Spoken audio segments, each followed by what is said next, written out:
নমস্কাৰ, মোৰ নাম বাদাল মুণ্ডা। মই পানবাৰী টি ষ্টেট মডেল স্কুলৰ ছাত্ৰ। আজি আমি যেটো মডেল বনাইছো ইয়াৰ নাম এক্সট্ৰা সেফটি ডোৰ লক।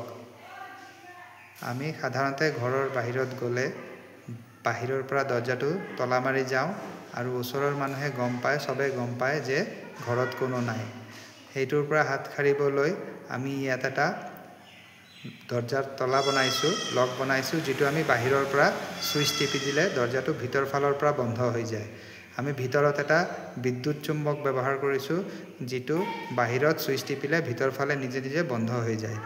তেতিয়াহলে বাহিৰৰ পৰা দৰজাটো বন্ধও থাকিল আৰু বাহিৰৰ পৰা কোনো গমো নাপাব যে ঘৰত কোনো আছে না নাই। আকৌ আহি পেলাই আমি সেই নিৰ্দিষ্ট জায়গাত সুইচটো যদি আমি আকৌ টিপি দিওঁ দৰজাটো আকৌ খুলি যায়। তেনেকৈ আমি আমাৰ ঘৰটো সুৰক্ষা কৰিব পাৰোঁ। নমস্কাৰ।